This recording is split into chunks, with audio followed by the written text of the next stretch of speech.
j'espère que vous allez bien. Je vais visiter un magasin de machines, une mercerie, ils vendent des tissus et tout. Je vais prendre une machine à coudre, je voulais partager ça avec vous. Restez branchés.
Donc ici c'est l'atelier... Alors ici c'est l'atelier retouche.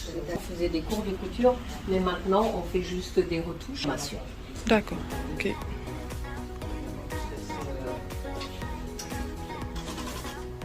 La pédale qui est livrée avec, mais bien sûr on coud avec ou sans pédale. Moi je choisis de coudre sans pédale. Donc vous avez également un couvercle en dur. Donc bien, ça protège bien la... ça protège. Tout à fait. Elle est belle. Élégance. C'est surtout ça aussi qui est important. La reine aujourd'hui, c'est la machine. C'est la machine, pas nous. Alors. Donc déjà, moi je montre, hein, et puis je donne plein de petites astuces quand je parle. Donc hein, le bouton, il n'y a pas de souci. La machine va faire un bruit un petit peu au départ, ce qui est normal. Il ne faudra pas vous inquiéter. Donc on va déjà commencer à voir si elle est en français ou pas. Donc, pour le réglage, donc vous voyez ici, il faut que vous vous occupiez du petit curseur. Le curseur fonctionne avec les flèches. Donc, quand je suis ici, bien évidemment, elle est en anglais. Donc, le mieux, ce serait qu'on la mette en français avec le curseur. Donc, on va monter. Et là, on va essayer ici, le langage, pardon. Voilà. Et avec la flèche, on va parcourir, on va choisir la langue que l'on préfère. Donc, maintenant, à chaque fois sur cette machine, vous sortez toujours par la porte par laquelle vous êtes entré. Donc évidemment, j'ai été ici, il va falloir que mon curseur se retrouve ici pour pouvoir circuler.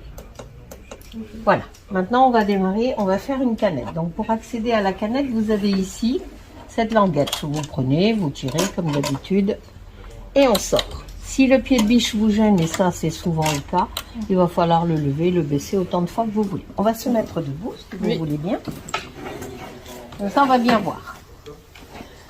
Donc, mon fil, je peux également, soit je couds comme ça, à la verticale, et là, j'ai pas besoin d'arrêt bobine, soit vous cousez comme ça. Moi, j'ai une petite préférence comme ça, et vous avez également ici le fil qui est marqué. Hein. On voit bien que ça part comme ça. Donc, comme on coud comme ça, on va mettre un arrêt bobine du diamètre de ma bobine. C'est beaucoup mieux, ça évite que le fil saute hein, quand on est en train de coudre. Voilà, on va faire comme ça. Donc, je mets mon arrêt bobine ici, tout simplement. Et là, je vais suivre les petites flèches que vous avez ici. Donc ici, vous voyez qu'il y a une flèche, ici aussi, et on va suivre, on va faire le parcours. Vous verrez sur le bouquin, c'est bien indiqué aussi. Donc moi, j'ai tendance à bien coincer mon fil pour qu'il soit bien droit, et comme ça, on y arrive bien. On passe ici. Là, vous voyez qu'il faut passer ici, comme ça, en dessous. Et là, vous faites le tour, comme ça, et comme ça. Et on y est. Les canettes, très important. Il faut que vous preniez des canettes Faf. Donc, elles ont de petits trous. Vous prenez ce que vous voulez, celui que vous voulez. Mais par contre, très très important, vous passez de l'intérieur vers l'extérieur. Pour ça, il faut avoir des bons yeux. Pas forcément comme moi. Donc ici, on va passer de l'intérieur à l'extérieur. C'est bien ce que je vous disais. Hop. Voilà. On se positionne comme ça. Et là, vous avez simplement à amener votre canette par ici. Plus de débrayage et ça, c'est super. On va pouvoir appuyer sur le bouton marche-arrêt qui est ici, en dessous. D'accord. Donc, j'appuie. Ma canette va commencer. Et là, je suis vraiment au ralenti. Une fois que mon fil que je tiens là est coincé, j'arrête et bien sûr, je coupe parce que je ne vais pas rester comme ça. Oui. Voilà. Donc, ici, on continue. On prend le fil qu'on a besoin. Et la canette va se faire automatiquement. C'est la vitesse maximale? Non. Ah, d'accord. Voilà. Pour la canette, moi, je trouve que c'est pas mal. Donc là, moi, je pense que j'ai suffisamment de fil pour ce que je souhaite faire. Je fais le chemin inverse. Je coupe ici parce que j'ai un petit coup de fil. Voilà. Tout est vraiment automatisé, on va dire. Ensuite, pour enfiler l'aiguille, vous allez également suivre la flèche, les flèches que vous voyez là. Donc, on démarre ici. Là, on repart par ici. On descend gentiment, on remonte. Et là, évidemment, ce serait bien qu'on le mette ici. Sauf que si je ne le vois pas bien, vous ne serez pas dedans. Donc moi, ce que je fais, vous voyez, je bien de chaque côté de la machine pour être sûr que je sois bien à l'intérieur. Ensuite, on va descendre ici. Et très important, vous devez toujours vous bloquer au plus proche de l'aiguille. Oui. Ici. Voilà. Maintenant, votre machine est garantie 2 ans. La seule chose qui n'est pas garantie, c'est l'enfil-aiguille. C'est ce qu'on a ici. C'est pour ça que moi, pour éviter que mes clientes l'abîment, j'ai une petite solution. Quand je suis là, je me dis j'ai 2 petites choses à faire. La première, ce serait de descendre le pied de biche pour avoir plus d'aisance. Je vais donc le descendre et je l'accompagne. Je ne fais jamais ça. Ah oui. Parce qu'à force, ça abîme. Et la chose la plus... C'est un choc. Ouais, c'est ça. Et la chose la plus importante, bien, ce serait que mon aiguille soit à la bonne hauteur. Oui. Comprenez bien que si je touche le volant et que je fais ça, je ne saurai jamais quelle est la bonne hauteur. Bien sûr. Donc, la meilleure solution, c'est d'appuyer sur la touche aiguille. Mon aiguille descend, mon aiguille remonte électroniquement. Oui. Et là, c'est super. Une fois qu'on a fait ça, on se positionne comme ça, vers le bas. On est jusqu'en bas. Et ensuite, j'avance. Et ça rentre tout seul. Maintenant, avec l'index, je vais passer là-dessous. Pardon, parce que comme je suis juste un petit peu écartée, voilà, comme ça. Et là, je vais passer entre mes 2 fourches. Je colle bien mon fil au fond de l'aiguille et je tire vers l'arrière. Et là, bon, bah, des fois, j'ai une petite bouclette plus ou moins grande. Voilà, et je sors mon fil à l'arrière. Après, moi, je vais vous donner des petites astuces que vous ne serez pas obligé de suivre, hein, parce que ça n'engage que moi, mais quelque part, je me dis, voilà, c'est toujours bon à dire certaines choses. Ah ben, mes ciseaux, ils ont fait leur temps aussi. Voilà, donc on tire le fil. Donc pour l'enfil-aiguille, vous avez bien compris, parce que je crois que vous en avez vous avez un enfil-aiguille comme ça. Ouais. Ensuite, très important, le fil doit se dérouler à l'opposé des aiguilles d'une montre. Je le positionne là et bien sûr, je vais encore suivre. Moi, je bloque un petit peu la canette, comme ça je sens bien. Vous faites pareil. Et là, vous voyez, je coupe. Oui, et c'est bien. Ensuite, on referme. Ça, c'est très important aussi. Il est transparent. Ouais. Et bien sûr, comme je vous ai dit, je vais jouer très souvent avec baisser le... Et voilà. Alors, ce que moi je fais, malgré que j'ai un coupe-fil, moi, en tant que couturière, je vais toujours chercher, la première fois où je mets la canette, mon fil. Et là, pour ce faire, je touche rarement le volant, je baisse l'aiguille, je lève l'aiguille, et mon fil est là. Mais ça, je le fais qu'une fois. Ensuite, on va parler des pieds de biche. Les pieds de biche, donc pour les enlever, on appuie comme ça. Chaque fois que vous allez choisir un point, vous allez avoir ici le point info. D'accord. Le point info, quand j'appuie dessus, tout va être expliqué. C'est-à-dire que pour le point que j'ai choisi, on me dit de mettre le pied 0A. Nous avons bien le 0A sur l'écran. Voilà, 0A, double entraînement. C'est-à-dire l'IDT. L'IDT. L'IDT, pour le mettre et l'enlever, bah, c'est simple. Pour l'enlever, vous allez tout simplement prendre ici à l'arrière, on va vers le bas et vers l'arrière. Et il s'enlève. Et pour le mettre, vous appuyez tout simplement. Très important, l'IDT ne pourra être mis qu'avec tous les pieds qui sont ouverts. D'accord. S'ils ne sont pas ouverts, vous ne pourrez pas. Oui. Donc ici, votre tension, bien sûr, automatique. À chaque fois qu'on va changer un point, on verra que la tension change. Par exemple, on va faire ça, le 123. Vous voyez, j'ai une tension de 3.0. D'accord. Donc vous vous en occupez pas, vous mettez du fil de qualité, c'est tout ce qui est demandé. Le fil est très important. Donc moi j'ai ma petite technique, hein, c'est-à-dire que je me positionne dessous et je descends mon pied de biche et voilà. Donc moi je couds toujours tous les fils à l'arrière, ça c'est très important. Alors c'est parti, on va commencer. Donc ici, on va commencer tout simplement, ce qui est phénoménal avec ce genre de machine, c'est que vous n'avez rien à faire, rien à régler. Si je veux le point 1, je fais le 1. Je vois tout ça, je n'en ai pas besoin. Comme je vous ai dit tout à l'heure, j'ai appuyé sur point info, je l'enlève, je ne garde plus rien. Ici, je vais donc pouvoir avoir ma longueur de point et ma largeur de point qui sont préprogrammés. Je vais coudre à la vitesse que je souhaite. J'appuie ici, ma machine va en avant à la vitesse que je veux.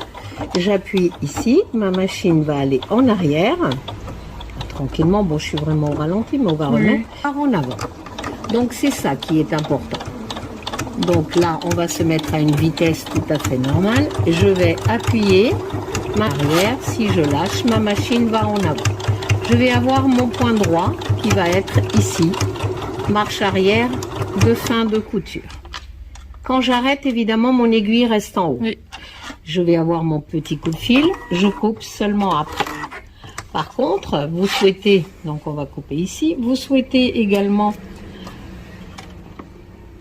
être sûr que votre aiguille restera piquée dans le tissu parce que c'est quand même plus pratique. Il faudra tout simplement que votre lumière soit allumée. Si je m'arrête, mon aiguille reste dans le tissu, ce qui me permet bien sûr de tourner très facilement. Oui. Donc ici, on a fait le grand point d'arrêt, la marche arrière comme on l'appelle. Je vais avoir cette touche qui est très importante. Ça veut dire que cette touche, quand je vais appuyer là-dessus, je vais avoir ma machine qui va me faire le point d'arrêt immédiat. D'accord. Et je vais pouvoir avoir, donc coup de fil, je vais pouvoir avoir ce qu'on appelle le fameux nœud. D'accord. Donc ça c'est super pour les points fantaisie et surtout pour des voilages, des choses comme ça. Oui. Donc longueur, largeur, c'est préprogrammé bien sûr. Si on veut changer la longueur de point, il suffira d'appuyer sur la touche correspondante. Donc là, petit exemple, si je couds, je vais faire juste la petite marche arrière et je vais pouvoir couper. L'avantage, l'aiguille peut rester piquée puisque de toute façon, quand vous vous servez du coup de fil, génial. Donc, vous voyez, ici, vous avez tout de suite les grands points par rapport à ce qu'on a là. Ce que cette machine nous apporte aussi, c'est quelque chose de très intéressant. Demain, vous voulez coudre le plus au bord et avoir comme repère votre pied de biche. Là, évidemment, j'étais au centre. Bien, comme dans un point droit, nous n'avons pas de largeur de point. Mais en appuyant sur plus, je vais avoir mon aiguille qui va se décaler, si vous regardez en bas, à droite, au maximum de ce que vous voulez. Ça, voilà. C'est génial. Et là, vous voyez, je suis vraiment au bord de mon tissu. D'accord. Par rapport à mon pied de biche. Quand vous mettez une fermeture éclair, c'est nickel. Oui, plus électronique, donc les mécaniques... c'est pas toutes les électroniques qui ont le... Non, mais chez FAF, ils sont vraiment performants. D'accord. C'est vrai que... Une fois qu'on a fait ce point droit qui est très important, je vais également vous montrer le point numéro 2. Parce que c'est vrai que je montre les points qui sont vraiment utilitaires et importants. D'accord. De façon à ce que, en vous en montrant quelques-uns, vous saurez faire le reste. Donc ce point pour moi me plaît énormément. Là, vous voyez, la vitesse, c'est quand même à fond. C'est tout simplement, c'est qu'on va pouvoir utiliser ce point pour les jeans. Voilà, quand on a des tissus extensibles, qui permet que le tissu ne casse pas. D'accord. Et vous pouvez vous en servir également en surpiqûre. D'accord. Alors, attention. Oui. Par exemple, moi, mon jean, là, il est extensible. Oui. Mais ça va me servir à quoi de faire les 3 points piqués sur un jean qui est large, qui ne va pas être détendu quand je vais passer le pied. Donc moi, personnellement, je n'utiliserai pas ce point. Parce qu'on utilise ce point quand on va détendre le tissu du double de ce qu'il peut être détendu. Donc autrement, ça, bon, je m'en sers en surpiqûre ou autre. D'accord. Puis bon, quand vous avez une surjeteuse, tissu extensible, c'est avec une surjeteuse Oui, un peu que oui, vous le oui, faites. oui. Mais bon. Donc on a ça. Ensuite, on a d'autres points ici qui sont très bien. Quand vous faites du raccommodage, moi j'ai tendance à prendre le numéro 8. 8, d'accord. Le 8, Ouais. il est très bien. Pourquoi? Parce que, évidemment, celui-là, pour les personnes qui n'ont pas de, comme on appelle, de surjeteuse, bah, vous allez pouvoir faire ce qu'on appelle ici, on a tout simplement ce point et regardez ce qui va se passer. Si j'appuie ici en arrière, ma machine va aller en arrière. C'est une marche arrière que je fais. Par contre, c'est pas ça que je veux. Je souhaiterais un point d'arrêt. Bah, dans un point zigzag, pour obtenir le point d'arrêt, c'est là-dessus que je vais appuyer. D'accord. Oui. Parce que tout ce qui va être zigzag, tout ce qui va être point fantaisie, eh bien, il faut pas utiliser cette marche arrière, mais ce fameux point d'arrêt. D'accord. Parce que vous voyez la différence Oui. là. J'ai mon nœud, Mm. alors que là, je repartais en arrière. Oui. Oui. Oui. Et donc, quand vous faites du raccommodage ou du rapiessage, c'est super bien.